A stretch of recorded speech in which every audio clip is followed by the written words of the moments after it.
Pak Rio, dari yang saya tangkap juga tadi kan kayak salah satu resikonya adalah selain waktu juga modal, secara nggak langsung juga kayak menunda kesenangan terjun ke dunia bisnis.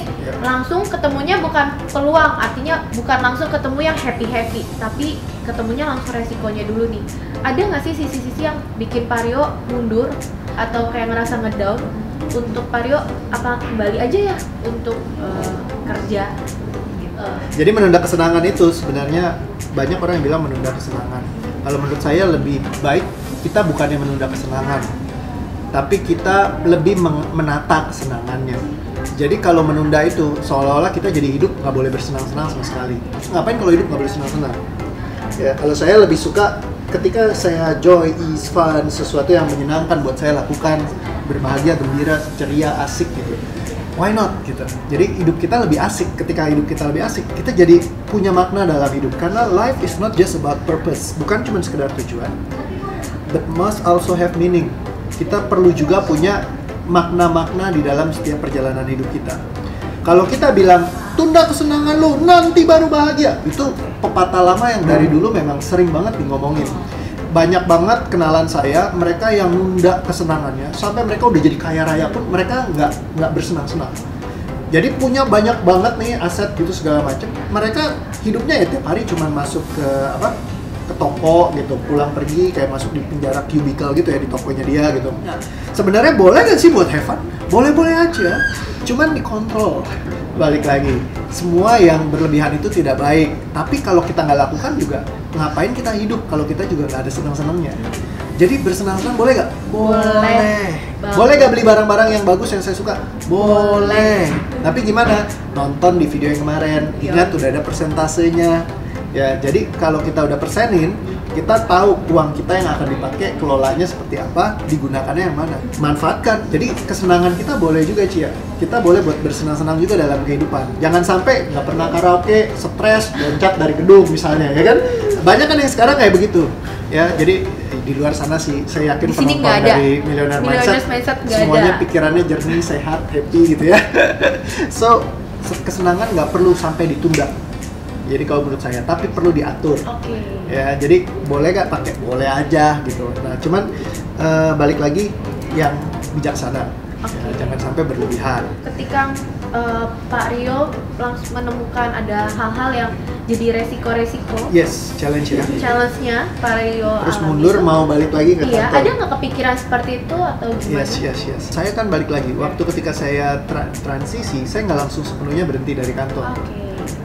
Saya jadi lakukan di sela waktu saya di pulang, baru ketika saya sudah mulai punya tabungan segala macam terkumpul, baru saya memutuskan untuk memang akhirnya ya sudahlah, mungkin di kerjaan juga udah sampai di situ titiknya, ya udah saya mulai move on kayak gitu. Nah, jadi saya nggak rekomen langsung kita berhenti kalau misalkan ibaratnya dari pekerjaan. Ya, jadi boleh juga build bisnis sambil bekerja juga bisa. Ya, awal kita part timing, tapi juga jangan terlalu lama. Misalkan bisnisnya udah kelihatan berkembang, Anda boleh untuk ngambil keputusan juga. Tapi saran saya, Anda punya, kalau kemarin Pak Gayus sharing, dia bilang, saya punya 8 bulan tabungan. Nah, saya baru memutuskan untuk resign. Ya, jadi ketika dia punya itu, dia merasa lebih safe. Ketika dia merasa lebih safe, hati lebih tenang, kerjanya lebih enak, jadi pas dia lakukan bisnis pun dia lebih nyaman. Kadang banyak orang yang terlalu menggebu-gebu, ya kan? Oh, gue pengen langsung bisnis nih. Kata si Paryo, kalau kerja nggak gini-gini, terus langsung bisnis. Abis itu dia langsung resign, wah pusing. Terus gitu. gak ada tabungan Paryo. Nah, ketika menjalani itunya langsung kok ngeliatnya semua tuh, wah challenge. Karena nggak ada yang bikin kita safe. Jadi simpen dulu, ya kan? Jadi di keep, kita punya pegangan. Nah, ketika seperti itu ngerjain bisnis juga pas ada challenge-nya jadi nggak kepikiran mundur lagi. Ya, mau mundur. Nah, cuman memang bisnis akan selalu ada challenge gitu. Kalau misalkan gue bilang nggak ada, berarti lu kurang lama di dalam bisnis gitu. Kalau namanya bisnis pasti ada challenge-nya.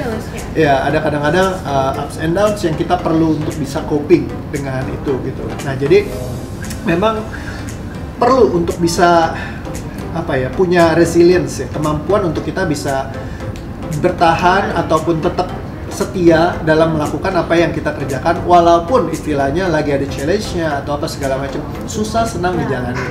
Kayak orang udah jatuh cinta tuh ya udahlah, mau hujan kayak apa kayak hajar terus Terjun. gitu ya. Nah jadi perlakukan seperti anak yang memang disayangin gitu, atau pasangan gitu. Jadi benar-benar dilakukan dengan sepenuh hati sehingga akhirnya ya susah senang berjalan. Berjalan. Itu yang paling penting. Sama sih Pak, seperti quote-nya Jack Ma yang pernah saya baca dan itu sangat luar biasa. Jack Ma pernah berkata bahwa jika kamu tidak menyerah, kamu masih memiliki kesempatan. Tapi ketika kamu menyerah, itu adalah kegagalanmu yang sesungguhnya. Gimana menurut Pak Rio? Kalau menurut saya di satu sisi saya setuju, di sisi lain juga kita bisa lihat opsi juga yang kadang-kadang juga ada. Jadi kayak begini, mungkin dalam perjalanan kehidupan kita kadang ngelihat ini nih udah paling bagus nih, gini kita kerjain nih gini gitu. Terus setiap hari dilakukan apa segala macem, tapi emang industrinya tuh lagi jatuh. Oh, oke. Kita perlu untuk bisa ngeliat pasar. Contoh misalkan kayak Blockbuster. Waktu itu Blockbuster ditawarin Netflix, tapi dia nggak mau beli karena apa? Dia masih dia pikir nanti orang juga nggak akan ada yang beli sistem streaming kayak sekarang, nonton film seperti itu. Jadi dia kerjain fokus Blockbusternya terus. Dia sewa DVD, video kaset segala macam. Padahal trennya kan Udah berubah lagi. Udah berubah, orang teknologi berubah. hari gini Semua siapa berubah. yang nonton pakai Video. video lagi udah jarang gitu. Iya, karena ngotot itulah. Ya. Gua pasti sukses kalau gua kerjakan ini terus, pasti akan sukses. Well, pasar selalu berubah. Ya. Yang bisa beradaptasi, dia yang bertahan, dia yang akan growth, dia yang akan jadi luar biasa. Di zaman sekarang semuanya serba berubah. Kalau kita nggak bisa adapting, nggak bisa adaptasi dengan perubahan yang terjadi, disitulah kita akan punah. Kayak dinosaurus. Betul.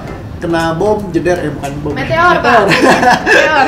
Ya, begitu jebur gitu, abis itu dia nggak bisa adaptasi. Padahal bukannya dia nggak kuat loh, dia sangat kuat sekali. Kita ngeliat banyak perusahaan yang begitu komitmen, kayak Nokia, kayak BlackBerry, Ya, betul.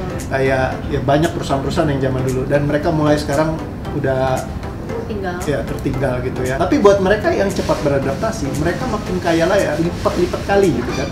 Nah jadi kita perlu untuk bisa beradaptasi. Ya, be flexible. Itu salah satu skill yang sangat penting sekali di dunia ini untuk kita miliki.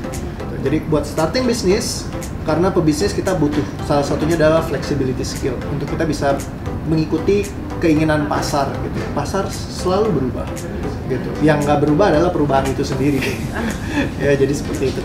Jadi ketika kita millionaires mau membangun bisnis, mereka juga harus bisa melihat pasar, peluang-peluang apa yang lagi in-innya banget. Yes. Dan juga kita harus bisa punya fleksibel dan adaptasi ya Pak ya dengan Yes. perubahan yang terjadi. Karena kadang benar sekali Pak, kita perubahan itu terlalu cepat, Ya. teknologi semakin berkembang. Kadang kita yang kaget, akhirnya kayak kita memilih untuk stuck. Padahal harusnya kita bisa lebih mengikuti dan melihat peluang itu lebih banyak banget. Jadi bisnis itu pun juga kita bisa masuk terus ke pasar-pasar yang saat ini lagi relevan di zaman sekarang gitu ya Pak. Ya, karena zaman selalu berubah. Ya.